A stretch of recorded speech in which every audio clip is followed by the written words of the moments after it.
Kashaya Namah. Aum Yang Hrindaya Kashaya Namah.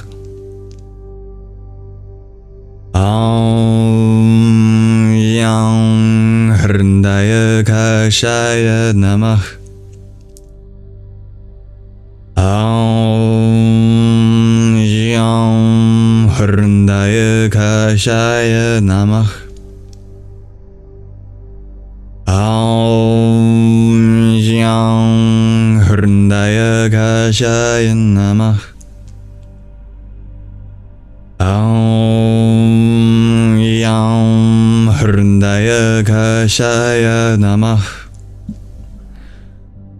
Aum Yang Hrindaya Kashaya Namah. Aum Yang Hrindaya Kashaya Namah. Aum Yang Hrindaya Kashaya Namah.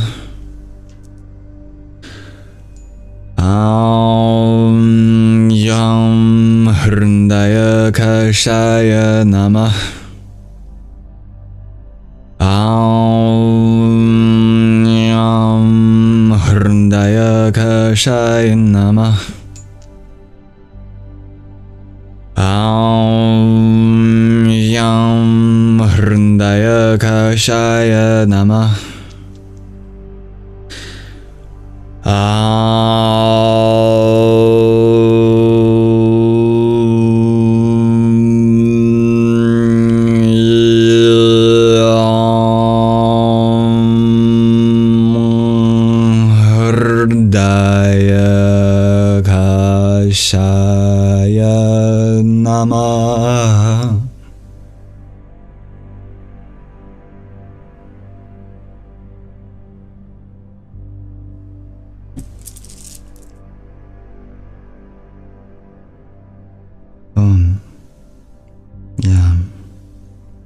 Salutations to the space of the heart.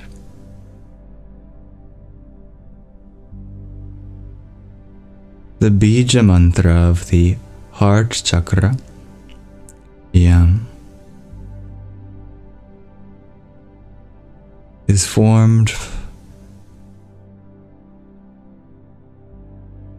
by the vowel E as it transitions into Yam. The vowel E is associated with a region of the mouth dedicated to the element of air, as the medium that fills the Hridaya Kasha, the space of the heart. As such, the heart is associated with the element of air, Vayu. And as we know, it is through air that sound is propagated. The name of the heart chakra in Sanskrit is Anahata, which means the unstruck, referring to the Anahata Nada, the unstruck sound. If you listen closely to your heart, you will find a sound that is being made in that space, which is not made in the ordinary way of two things striking against each other. And that sound is Yam.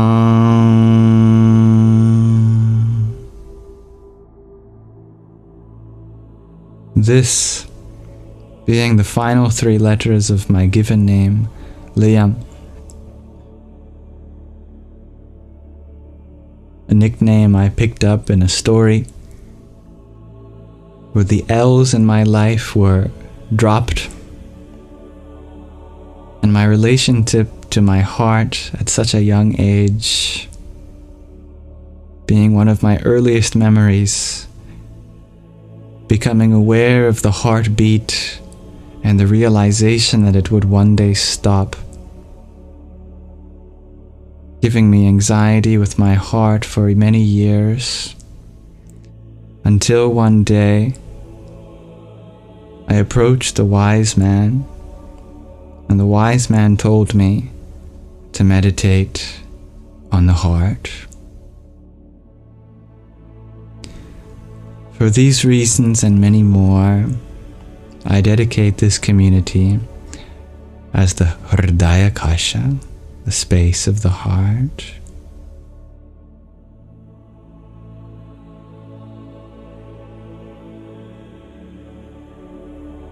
I hope this mantra has as much significance to you as it does to me. And I welcome everyone into the space of my heart.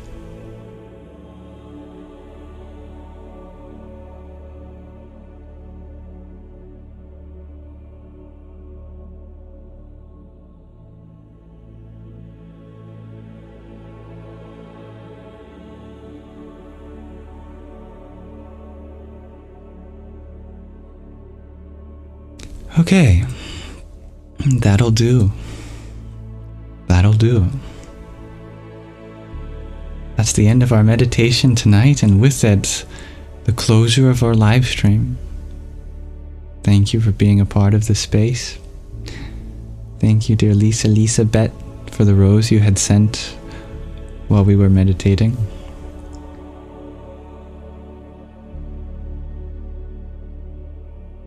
Jaya Satchitanandam.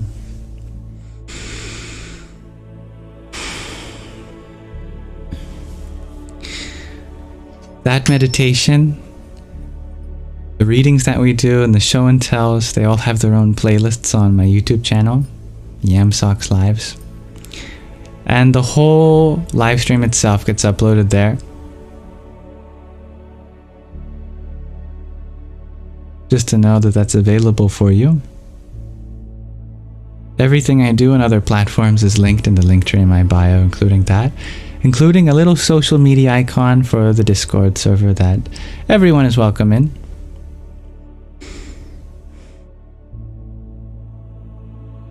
Thank you to my lovely moderator for helping keep the peace here, and also if you want to help moderate on the Discord server, I am looking for moderators too. Thank you for being here, everyone. And if there's any way in which I can make this space more inclusive, please let me know so I can be a better host next time. I hope for you to keep me humble and for me to take accountability for any ways in which you feel excluded.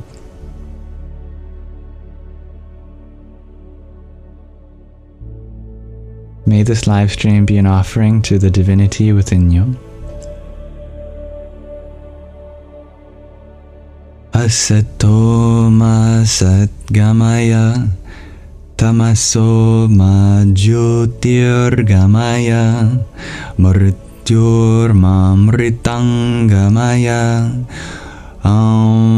Shanti Shanti Shanti.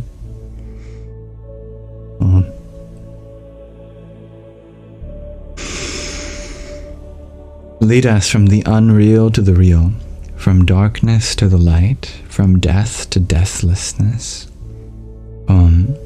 May there be peace in us, may there be peace in our environment, and may there be peace in the forces that act on us.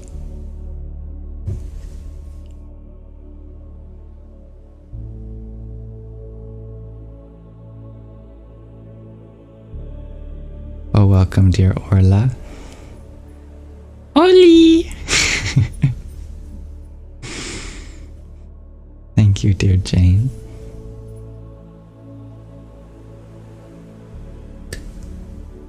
May you all have a wonderful rest of your present moment. Namaste.